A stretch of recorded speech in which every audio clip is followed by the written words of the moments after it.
शौकीन लोग हैं और जो अपने घर में बार चलाने के इच्छुक हैं, तो उनके लिए व्यक्तिगत बार का भी इस बार सुविधा दी गई है।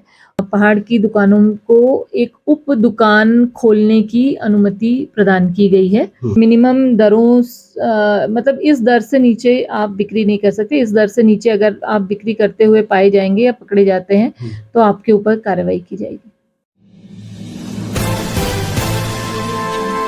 नमस्कार, मैं हूं सुनीत चौधरी और आप देख रहे हैं पहाड़ी सफरनामा। वित्तीय वर्ष समाप्त हो चुका है और नवीन वित्तीय वर्ष शुरू हो चुका है। ऐसे में कई जो विकास के कार्यक्रम हैं वो अब नए सिरे से शुरू होंगे। आज मैं पहुंचा हूं जिला आबकारी अधिकारी दीपाली शाह जी के दफ्तर में और हर किसी को इंतजार रहता है नई आबकारी नीति को लेके। चाहे हमारे जो अंग्रेजी शराब की दुकानें हैं उनके अनुज्ञापी हों या फिर आम पब्लिक, क्या कुछ रहेगा नए वित्तीय वर्ष में शराब के कारोबार में। मैं आज मैडम से बातचीत करूंगा।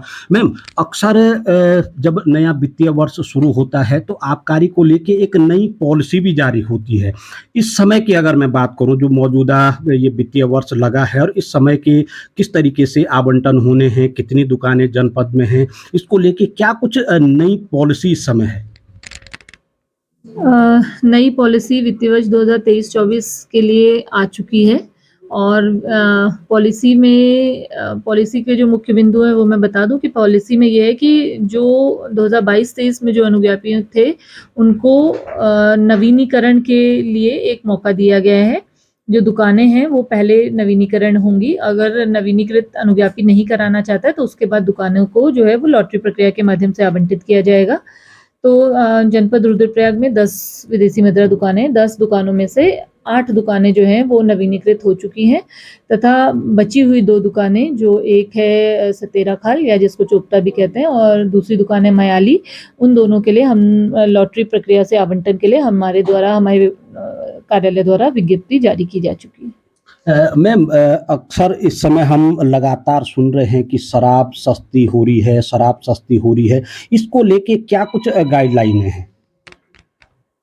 गवर्नमेंट ने इस साल जो है वो एमआरपी कम कर दी है और कई सारी चीज़ों में, जैसे जो सेल्स टैक्स बोतलों पे लगता था उसमें भी जो पहले 20% था उसका रेट घटा के गवर्नमेंट ने 12% कर दिया है। तो शराब जो है वो सस्ती हो गई है। एमआरपी जो है वो पिछले साल की तुलना में इस साल सस्ती मिलेगी। मैम, अक्सर हम लोग कहा करते हैं कि जो पॉलिसी बनती है वो विशेष तौर पे दुकानों के आवंटन को लेके बनती है, उसके राजस्व को लेके बनती है, मगर जो उपभोक्ता है वो आम पब्लिक है, उसको लेके पॉलिसियों में कुछ इस तरीके की व्यवस्थाएं नहीं रहती हैं। क्या इस समय आम लोगों के लिए भी कुछ है। देखिए, मेरा मानना तो है कि दुकानें तो लिमिटेड सी ही हैं पूरे उसमें, लेकिन जो मेन व्यक्ति है वो तो उपभोक्ता ही है। तो पॉलिसी जो है वो उपभोक्ता को ध्यान में रख कर के ही बनाई जाती है। जैसे इस बार जो है वो गवर्नमेंट ने एक प्रावधान किया है कि व्यक्तिगत, जैसे जो शौकीन लोग हैं और जो अपने घर में बार चलाने के इच्छुक हैं, तो उनके लिए व्यक्तिगत बार का भी इस बार सुविधा दी गई है और फ़ीस भी बिल्कुल नॉमिनल सी फ़ीस है, 12,000 रुपये फ़ीस है और आप ऑनलाइन आवेदन करके जो है वो इसका लाइसेंस प्राप्त कर सकते हैं जिलाधिकारी कार्यालय से। मैम, व्यक्तिगत का मतलब उसका पर्सनल यूज या उसका कुछ थोड़ा बहुत कमर्शियलाइज भी हो सकता है क्या। नहीं, वो सिर्फ उसके व्यक्तिगत यूज़ के लिए है। वो उसको बेचेगा नहीं, है ना। वो सिर्फ अपने यूज़ के लिए ही उसको वो लाइसेंस उसको दिया गया है। उसमें कैपेसिटी क्या रहेगी, किस तरीके से। उसमें ये है कि इंडियन मेड फॉरेन लिकर जो है वो 9 बल्क लीटर तक रख सकता है और इंडियन मेड स्कॉच जो है वो भी 9 बल्क लीटर रख सकता है और जो बियर है वो 15.6 बीएल है और वाइन भी 9 बीएल तक है और इसके अलावा जो ओवरसीज़ स्कॉच वगैरह है वो 18 बीएल तक रख सकता है वो। तो मैम, एक चीज हम और सुन रहे हैं उप दुकानों का। इस समय संभवतः कुछ उप दुकानों का भी कॉन्सेप्ट आया है नई पॉलिसी में। ये क्या चीज है। इस बार की पॉलिसी में अनुज्ञापियों को एक सुविधा दी गई है कि ये सिर्फ पहाड़ के लिए है, मतलब प्लेन्स की में ये सुविधा नहीं है। पहाड़ की दुकानों को एक उप दुकान खोलने की अनुमति प्रदान की गई है। अ, इसके लिए गवर्नमेंट ने जो उस दुकान का जो मेन दुकान है उसका कुल राजस्व का 5% उस उप दुकान की लाइसेंस फीस रखी है। उसको जमा करके आप जिलाधिकारी कार्यालय में या मेरे कार्यालय में एक पत्र दे सकते हैं या अपना लेटर दे सकते हैं कि मैं उप दुकान खोलना चाहता हूँ, और जिसके क्रम में हमारे द्वारा परिसर चयनित किया गया है और ये उसकी फीस हमारे द्वारा लगा दी गई है। तो उसके बाद वो उसकी जांच जो है वो जिलाधिकारी द्वारा करवाई जाएगी, और उसके बाद अगर सब चीज़ ठीक होने पे जो है इसकी संस्तुति के लिए, दुकान खोले जाने की संस्तुति के लिए आबकारी आयुक्त को भेजा जाएगा। आबकारी आयुक्त के द्वारा ही दुकान वहाँ से अनुमोदित होकर आएगी, तभी खुल पाएगी।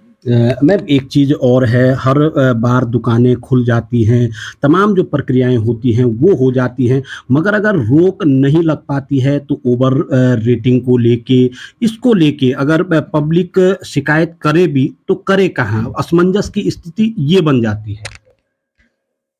देखिए, वैसे तो विभाग की पूरी कोशिश रहती है कि ओवररेट नहीं हो, लेकिन अगर ओवररेट हो रहा है तो आप तहसील में, जिला आबकारी अधिकारी कार्यालय में या जिलाधिकारी कार्यालय में सूचित कर सकते हैं। आबकारी निरीक्षक के, जो हमारा क्षेत्रीय आबकारी निरीक्षक है, उसके कार्यालय में भी आप शिकायत दर्ज कर सकते हैं। मैम दुकान में क्या कुछ चीज़ें ऐसी होनी चाहिए जो कि चस्पा हों? आम जो ग्राहक है उसे पता हो कि हमारी इस दुकान में ये चीज़ें होनी चाहिए, क्योंकि अक्सर हमने देखा है कि दुकान पे सिर्फ़ एक जाली लगा दी जाती है और वहीं पर से जो शराब की बिक्री है वो होती है। कस्टमर को पता रहता नहीं है कि क्या कुछ सुविधाएँ यहाँ पे हैं।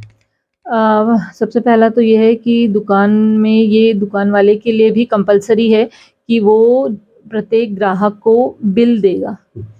वो दूसरी चीज़ है कि वहाँ पर स्वाइप मशीन का होना भी कंपल्सरी है। अगर कोई कैश में पेमेंट नहीं कर पा रहा है तो वो जो स्वाइप मशीन है उसके थ्रू जो है वो पेमेंट कर सकता है। तीसरी चीज़ है कि वहाँ पे कैमरे अनिवार्य किए हुए हैं, और रेट लिस्ट लगवाया जाना भी अनिवार्य किया हुआ है। साथ ही में दुकान के नाम का बोर्ड या लाइसेंसी का नाम भी विज़िबल होना चाहिए। मैम इस समय एक मेरा अंतिम सवाल अब आपसे है, एक एमएसपी का कॉन्सेप्ट भी रखा गया है, ये एमएसपी क्या है? क्या कुछ इसमें होना है?